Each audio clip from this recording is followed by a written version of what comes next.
تازه انگارها، ایجاد نویسندگان نهانبین و ژرف پیما، اندیشه های کلیدی در درک معنی زندگی، هستی و راستی و آیین و عنعنه های اجدادی.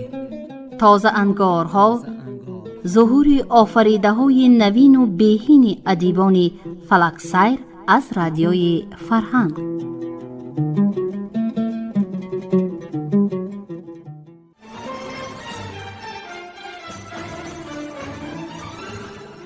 سلام شنوندگان گرامی. حالا خوانش بدیعی را از روی قسم دوم رمانی تاریخی سروی سنگ تومی خواجه در قرائت مؤلف بشنوید. آغاز گفتار سیوم.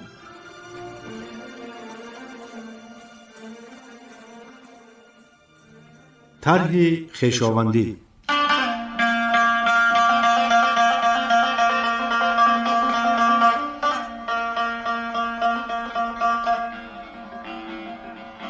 نشیب زمین در ساحل راست رودک بحرچید در دامنه کمان شکل بین دره و دهه واز طول کشیده است. آن به سبب سنگلاخ و به آب بودنش صاحب مشخص نداشت. تابستان بونه های گرد و اطراف علفش را درویده به خانه های خود می کشیدند. میوه های خودرویش را تلاشی می کردند. تیرماه و زمستان سطور و مالشان در آن می چرید. پیر قرار داد که به این موضع جوی کشیده آن را به باغ و بستان خرم و تماشاباب تبدیل دهد. مدت 7 سال در بامبی بودنش با چشم سر دیده بود که چطور با همت امام زمان چولستانها به گلستانها تبدیل می یافتند. هنگامی که حاضر امام سجل پیری را به او سپرد، پندش داد که پیر بودن مهربان بودن است. برگزیده امام باید نه تنها به مردم بلکه به تمام آفریده خداوند، حیوان، آب، خاک، زمین، گیاه، هوا، حتی ریگ و سنگ مهربان باشد. اشیای عالم در نظر عام ساکت و بیجان است، فرمود امام، اما تو باید نبض جانش را احساس نمایی، زبانش را به گوش دل شنوی. سید فرخشاه در پیرخانه مناسبت به مردم را آموخت. گفتار گرم و رفتار نرم نخستین شرط‌هایی اند که پیشوای مذهبی را از دیگران ممتاز می‌گردانند. وی باید مریدان خود را به خداترسی، گشاده دلی، عالی همتی، سخاوت پیشگی، جوانمردی، آبادکاری دعوت نماید و قبل از همه خودش این اطوار را داشته باشد.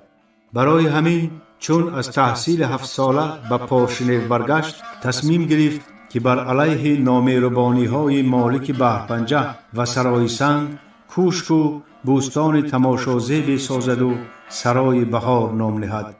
بگذار در مقابل سرای سنگ، این مرکز ظلم و فتنه و غوغا و غیبت، سرای بهار چون مأوای عدل و داد و لطف و دلسوزی قامت افرازد. وقتی که فقرا را آن بارگاه مهنت و نومیدی خسته می نماید، این درگاه رحمت و امید در خود را برویشان می کشاید تا بدانند که شاه در سرایش چه دعواها دارد و پیر در سرایش چه دواها. خداوند دنیا با خلق چه می کند و خداوند عقبا چه اقبال است یا رب موجه دریای رحمت را، که هر کس ره ندارد هیچ سوی تو می آید. در مدت 4 سال آستین برزده با مدد خویش و تبار بر بلندی ساحل راست رود بحرچید کوشک و باغ بسیار درخت بنیاد کرد. آن به مثل سرای سنگ با حشمت بزرگ نباشد هم استاهای گلدست هر جزوش را به اثر هنر تبدیل دادند. در دیوارها با خطاطی نقشها کشیدند، بر تیر و وسه ها کتیبه ها نگاشتند، شفت و درش را کندکاری نمودند و چنان که صاحبش نیت کرده بود، سرای بهارش پرورشگاه عقل و خرد و گسترشگاه فضل و ادب گردید. از بحرچی دره شمالک صبحگاهی که نفس سرد فصل پاییز داشت، با ریش و جیلک سید فرخشاه بازی کرده جانب آفتاب برآ می شتافت. اکنون که برگها ریخته و کشتزاران را درویده اند، از بلندی سرای بهار طرح باغ و زمین‌های اطراف چون در روی کف نمایان است. وی به پشته آن طرف ساحل چشم دوخته از دهن دره تا میانه دهیواز با نگاهش جوی را کشید که آرزوی برآوردن آن روزهای آخر در دلش محکم نشسته است. اگر این نهر را بسازد بیش از 20 انبان زمین شاداب و کشتباب می گردد. با کمی 1000 بیخ درخت گوناگون میوه شنانده ناز و نعمت الله تعالی را زیاد کرده ممکن است. انبار خلق پر باشد زندگی هم می فورد. شاه هم خراجش را می گیرد و جمع آوردن زکات نیز به تأخیر نمی افتد. سید فرخ شاه در دل دعای کشایش خواند و قرار داد که خود همین روز از سخن به عمل گذرد. تا برف و یخبندی 1.5 ماه مانده است. در این مدت ساختن جویبار را انجام دادن ممکن است. به این کار خیر یک مقدار پول هم گذاشته می تواند. غیر از این خلق قشلاق‌های گرد و اطراف در آرزوی آنند که پیرشان اشاره کند و آنها به سر دوند. با چنین خیالات خوش باغش را دوری زد و بر روی حولی گذاشت که نزد دروازه خسرش سید جعفر و پسرش یوسف علی شاه پیدا شدند. او به پیشواز خسرش شتافت. آنها دست بوسیدند و سید پسرش را در کنار گرفت. صبح صادق بردمید و روشنیست، خواب را از دیده بیرون کردنیست. چون همیشه سید جعفر سخنش را با شعر سر کرد. صبحت بخیر. سید فرخ شاه تبسم ملیح کرد و گفت: اما عطار شیرین گفتار صبح را چه تعویل عجیب فرموده است. چو داری آفتاب سایه بگذار، چو شیری مادر آید دایه بگذار. به قدری ذره گردد حساب، ز خورشید الهی در حجاب. کسی کو در غلط مانده است از آن است که در بحر شک و تیه گمان است. ولیکن هر که دارد کعبه درگاه، نگردد در میان کعبه گمراه. کسی کو در میان کعبه زاده است، همه سوی برو کعبه کشاده است. سید جعفر از لذت شعر چشمانش را نیمپوش کرده به به گفت و به یوسف علی شاه رو آورد. توجه کردی؟ آره جواب داد پسر. حتی در یادم نشست. کو بخوان؟ ناباورانه خواهش کرد پدر. یوسف علی شاه چشمانش را پوشیده دقیقه ابیات شنیده را در ذهنش گردان نمود و عیناً بدون غلطی باز گفت. سید فرخ شاه با حیرت دست به سرش گذاشت و گفت: برکه یاب پسرم، بارک الله. و به سید جعفر منتدارانه نگریست. در آخانی از من به مراتب بهتر بوده ای. سید فرخ شاه تعلیم و تربیه یوسف علی شاه را به خسرش باور کرده بود و پسر خردیش سید کاظم را خود تعلیم می داد. پیرم ذهن گیرا را خدا می دهد نه آخان. به علامت این کار سر جنبان سید جعفر: من یوسف را تنها راهنمایی می کنم. پدر تبسم قناعتمندی در لب سر یوسف علی شاه را سیله کرد و گفت: پسرم تو خانه درآ و به ما چای بیار. من و بابایت به قوشخانه می درآییم. سید یوسف علی شاه جانب خانه دوید. داماد و خسر از پس او روان شدند. شاعر سید جعفر مرد 50-55 ساله بالا بلند با تن توش بود. ریش ماش و برنج شیرازه، چشمان سیاه براق، روی گرد و سر کلان، ابروان کوتاه سرموی و پیشانی بلندش به وی شکوه و صلابت خاص می بخشیدند. کتاب شعر می دانست. در تقواداری و پارسایی به جز پیر دیگر همتای نداشت. به دهخانی و باغکاری خاندان کلانش را می خوراند و می پوشاند. در برابر این معلمی هم می کرد. هر سال 12 شاگرد می گرفت. نه کم نه زیاد. در مکتبش بروی بای و کمبغل برابر باز بود. دستمزدی معین نمی پرسید. قناعت می کرد به چیزی که می دادندش. به شاگردان فقیر خود قلم و کاغذ می داد. سال سیوم است که یوسف علی شاه در پیشش می خواند. به تیزی ذهن او حیران می شد. در مدت 7 ماه قرآن را کاملا فرا گرفت. سوره به سوره، آیه به آیه می داند. حتی گفتن ممکن است که می بیند. وقت ضرورت آیه لازمی را بدون اندیشه به زبان می آورد. حالا حافظ را فراورده به ثنایی گذشته است. پس از نوش جان کردن غوزه چای بلذت سید جعفر سبب تشریفش را بیان کرد. پیرم، خلق امسال از کمابی دشمن همدیگر شد. نه باغ میوه درست بست، نه غله خط کشید. برای آن که شبانه آب را دزدید، خدا نظر را با بیل زده معیوب کردند. احوالش را خودت از من بهتر میدانی. نابرادری و ناخواهری به اوج رسیده است. در خاصه و مدین شور کسی نمانده است که برای آب بروی همسایه‌اش نآویخته باشد. دیروز مردان آبرومند قشلاق‌ها نزد من آمده خواهش کردند که با تو گفتگو کنم. باور کن جگر مردم بریان شده است. حاصل نیست. شاه موصل فرستاده است که خراج گیرند. من به آنها وعده دادم که ارزشان را میرسانم. حالا رهبره همین ربایی را گفتم. دارم علم بگویم ای هم نفسان، به آبی خاصه شد مرا کاهش جان. از یک پدر اگر دو فرزند بود، در موسم آبدهی شوند دشمن جان. فرخشاه ربایی را با تبسم استقبال نمود و سر به جیب اندیشه فرو برد. یگانه جویباری که آب بهرچید دره را تا دهه خاصه می رساند از شغل و لای پر گشته است. آبش حتی به دهخانان سرای بهار که دهه اولین است نمی رسد. آن را 120 سال پیش با امر شاه امیربک در سینه دامن کوه پارشنیف کنده بیش از 100 انبان زمین را به باغ و بوستان تبدیل دادند. دهخانان هر سال نهر را تازه کنند هم ریگ و شغل با مرور زمان شب بگشته‌اش را تنها به اندازه 1-1.5 بیل کنده می توانستند و خلاص. فراخ و عمیق کافتن آن نیرو و فرصت زیاد می خواهد. در مدین شهر و خاصه بلندی جوی همگی 2-3 وجه باقی مانده در ایام خاکا و آبشاری باعث خرخشه و جدالهای کلام می شد.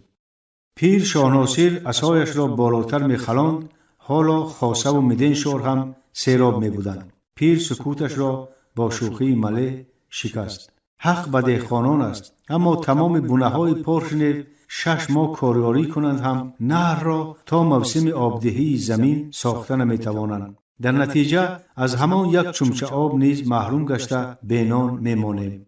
برای آنکه کار کنند 2-3 بار خوراک نغز باید خورند. گورش سوزد محبت خان پیشانی مردم را به خاک سیاه رساند. لیکن اگر دست بالای دست گذاشته شینیم مگرم بعد 2 سال کوچمان را بنده، با تشویش اظهار داشت سید جعفر. علاج کار را تو نیابی از کسی دیگر بوی امیدی نیست. من کمی پول دارم. همین سحر نیت کردم که با آن به طرف واز جوی برارم. از بحر این مقصد گذشته پول را به ترمیم این نهر گذارم. حتی تمام ثروتم را صرف کنم هم برابر اشتر را با کفلیس آب دادن است. در تمام پارشنیف شخصی پیدا نمی شود که به من شریک شود. یگانه کسی که به دادمان رسیده می تواند یوسف علی خان است. لیکن پیر زبان خواهید و خاموش ماند. سید جعفر کمی انتظار نشست و اندیشه او را دوام داد. لیکن سیر که پروایی گرسنه ندارد. یوسف علی خان تا سر و حساب دولتداریش را می‌یابد که چند سال می‌گذرد. نمی‌پرسد که آب داشتید یا نه، امر می‌دهد که مالیات سپاریم. خلق خانه سلات می‌شود. خسرو داماد دقیقه چنین پیش آمد ناخوش را خاموش ملاحظه نمودند. یگانه راه نجات به دست آوردن دل شاه است. خلاصه اندیشش را بیان کرد سید فرخشاه. حالا که تازه به تخت نشسته است، سر وقت او را از وضع آگاه نموده به مردم سبکی طلب کردن در کار. شاید گپم رو گیرد. سید جعفر به علامت تصدیق سرجنباند و گفت: فکر عالی جناب، لیکن اگر نگیرد چی؟ سید فرخشاه کیت در هم کشید. به آبروی خودت هم فکر کن. مردم چه میگوید؟ مریدانت را هم از یاد نبرار. تمام هنر دلیابیم را به کار میبرم. اگر کمی کرد حواله تقدیر. پیرم، تو باید از نزد شاه غالب بدر آیی. غالب. وضعیت همین را تقاضا دارد. شاه نباید سخنت را رد کند. میفهمی؟ فرخشاه گپ خسورش را ملاحظه کنان زیر لب این بیت را خواند: آسایش دو گیتی تفسیر این دو حرف است، با دوستان مروت، با دشمنان مدارا. پدر دیدی خواجه حافظ در این مورد چه میگوید؟ یوسف علی خان از برادر و پدرش برتری ندارد. وی هم اهل دنیاست و از 1000 سخن پرحکمت یک تنگه طلا را اولاتر میداند. روز پنجشنبه با هدیه و ارمغان به سلامش میروم. با همه این یوسف علی خان نه از ولی به من خوش است نه از وصی. دلش خواهد گپم رو میگیرد، نخواهد نه. اوهو علاج کار رو یافتی. با حرارت خطاب کرد سید جعفر. یافتی؟ چه خیلی علاج؟ حیران شد سید فرخشاه. تدبیر کار رو گفتی. چی گفتم؟ با شاه طرح خویشاوندی افکندن. تدبیر از این کارآمدتر نیست. سید فرخشاه که حالا هم به عمق معنی گپ خسروش نرسیده بود پرسید. خویشاوندی؟ یعنی خواهر یوسف علی خان رو بزنی میطلبی. برای کی؟ برای خودت. دیگر برای کی میشد؟ از این گپ سید فرخشاه هنگ و منگ ماند و هیچ گمان نداشت که در حیاتش چنین مسئله برایش گران گرفتن زن دویم پیش می آید و آن را هم نه کسی دیگر بلکه خسروش به میان میگذارد.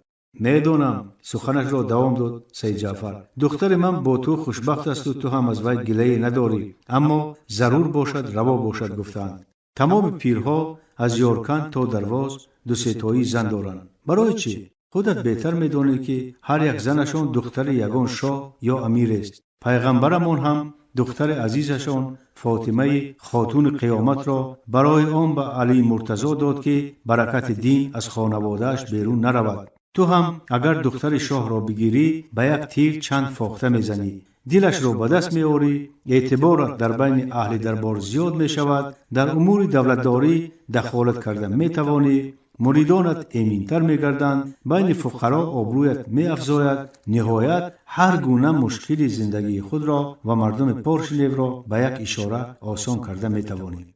سید فرخشاه سر به گریبان اندیشه در کشید. دریافت که خسروش به خاطر امنیت خلق و آبادی دیار از وی چنین عمل را انتظار است. نباشد کدام پدر در خانه فرزندش ابین می‌خواهد؟ اول خلق بعد خدا گفتن مردم همین معنا را داشته است. کار به استخوان مردم رسیده است.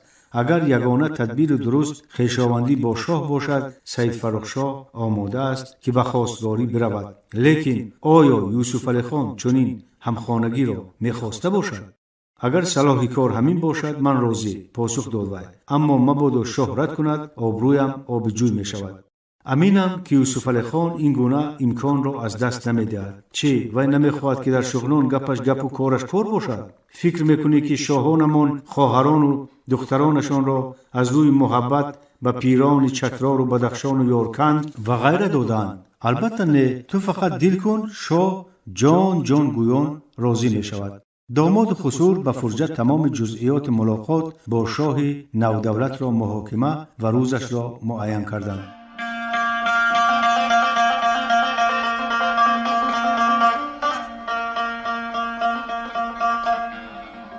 وسوسه حاکمیت.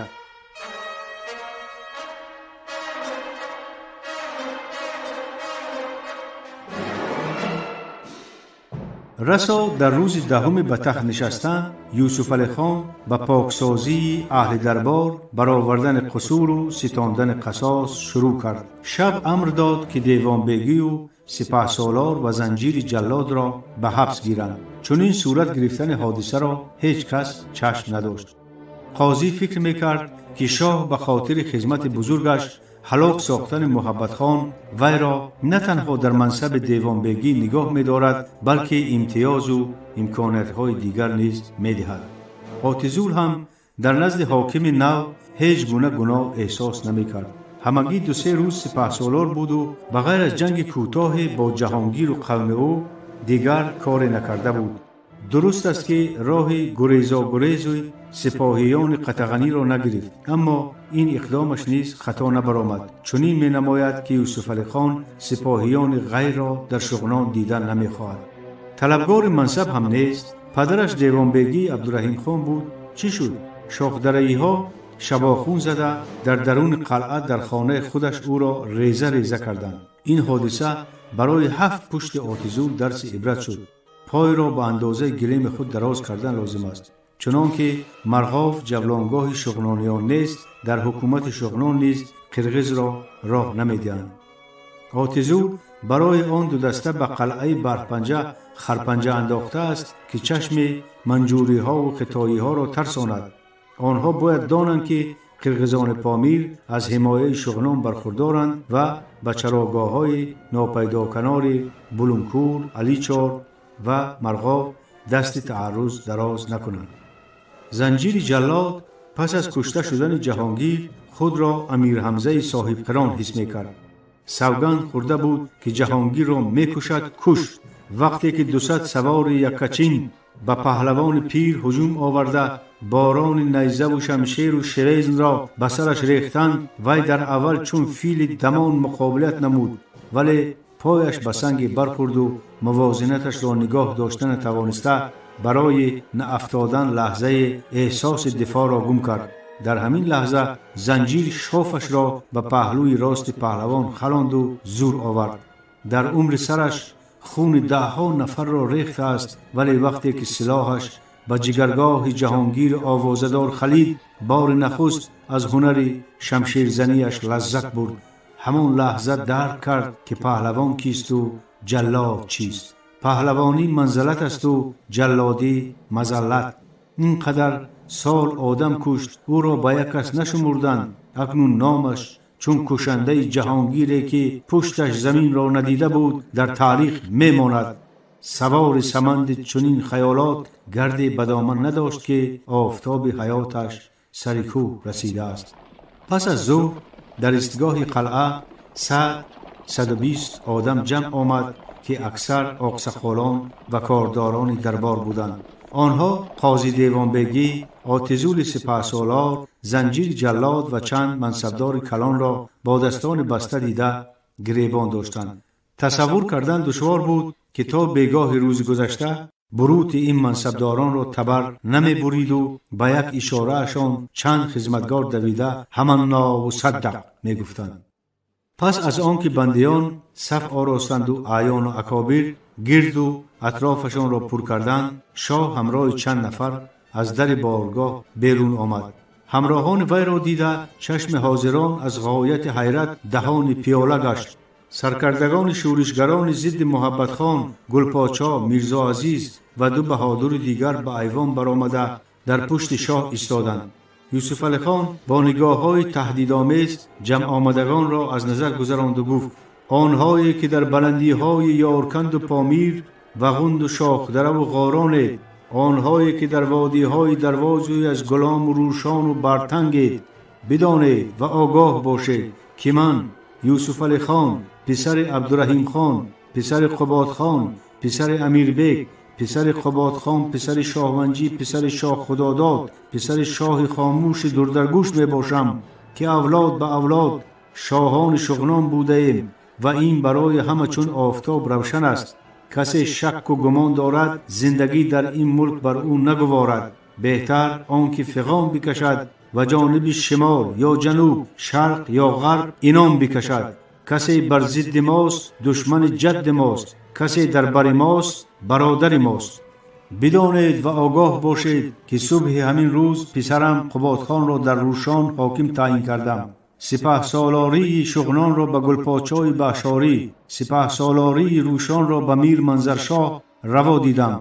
همچنین برای زهر داده هلاک کردن برادرم شاه محبت خان به دیوان بیگی قاضی حکم قتل دادم. غلاغله حیرت آمیز حاضران گپ شاه را برید. وی غضب‌آلود جانب میدان نگاه پرتافت و دست برداشت و داد زد: خاموش! و دوام داد: دیوان بیگی به بدترین جنایت کشتار شاه مملکت دست زده است. اثبات شد که این بی‌ترمالی بی‌شرف در طعام محبت خان زهر انداخته او را کشته است.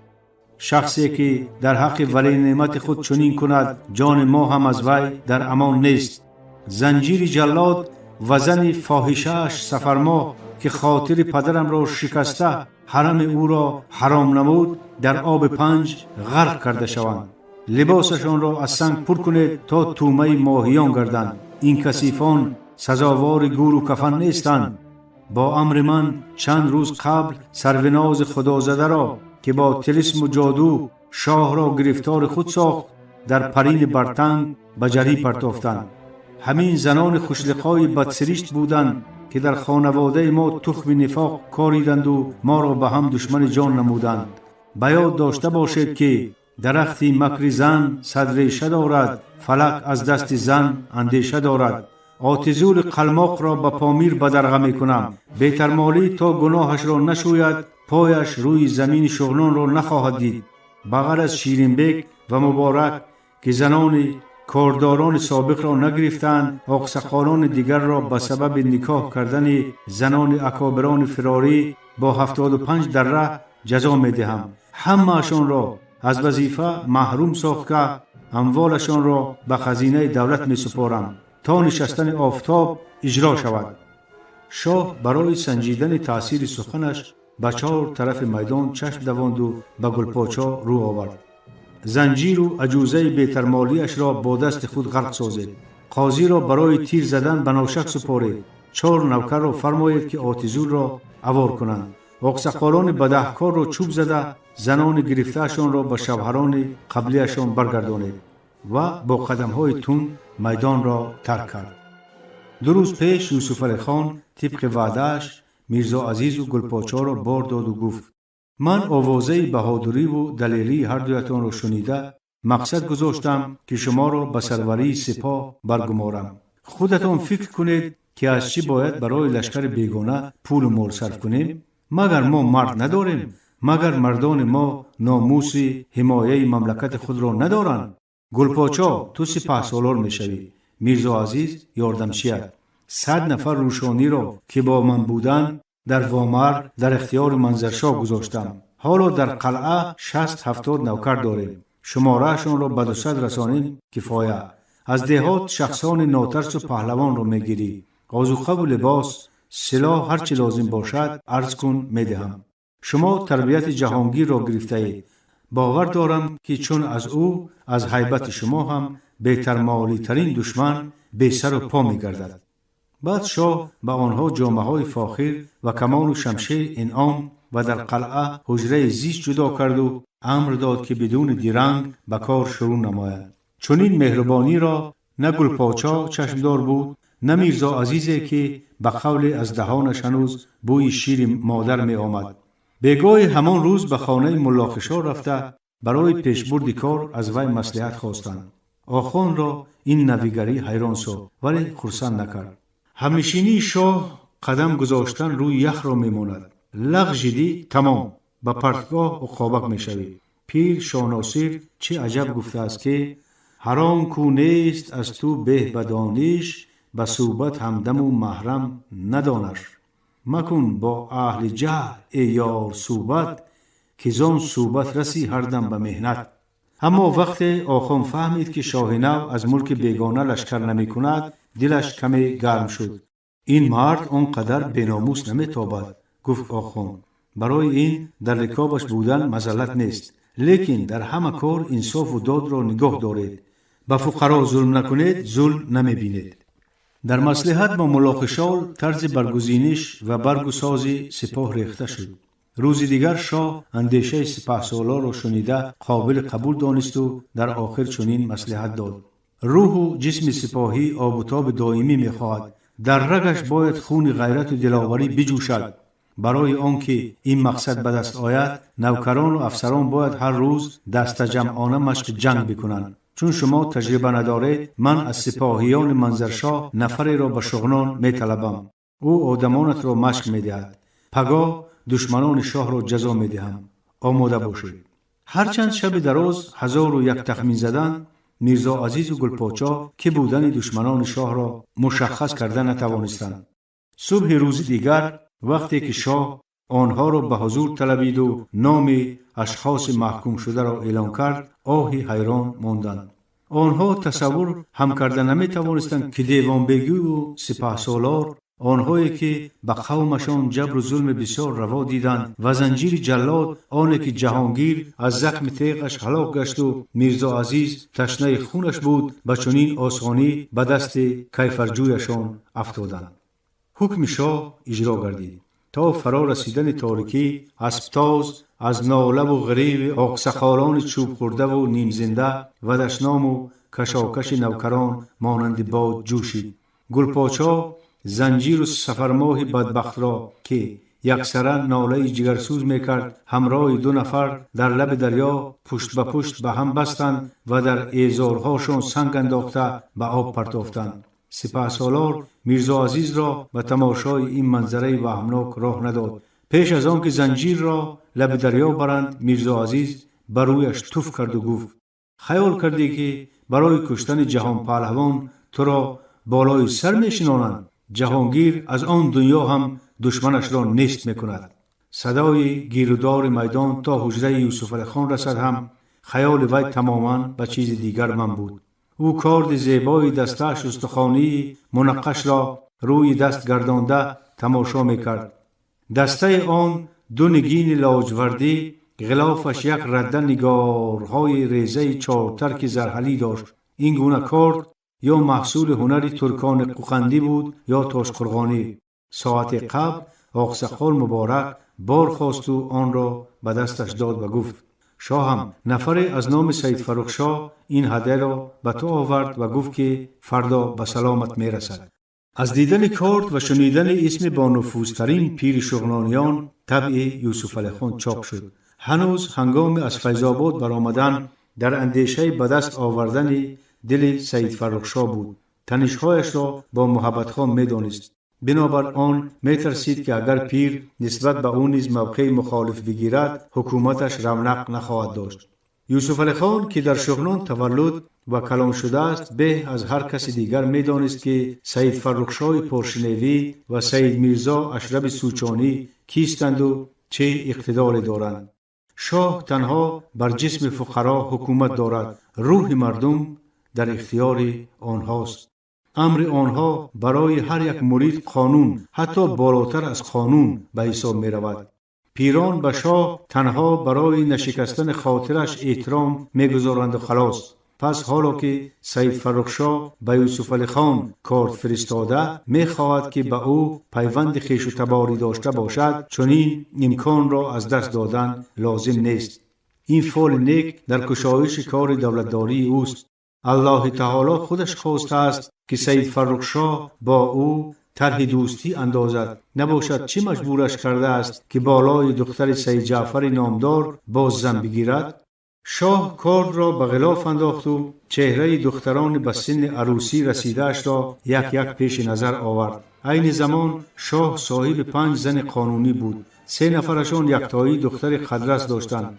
کدام از آنها به خاندان چنین شخصیت بزرگ روحانی سزاوارتر باشد؟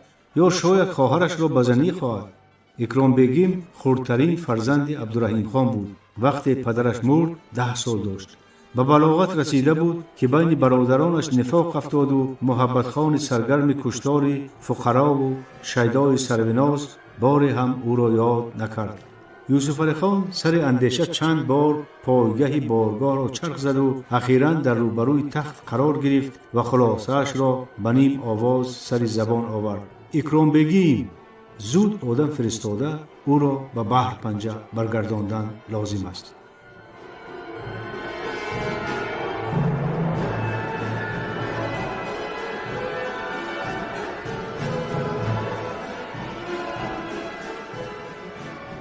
انجام گفتار سیوم.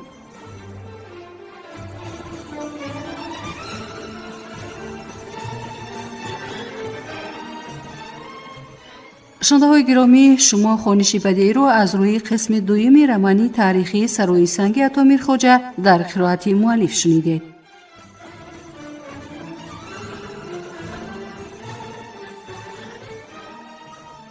برنامه را برایتان کارگردان زبدلای جا محمد آماده و پخش کردند. سلامت باشید.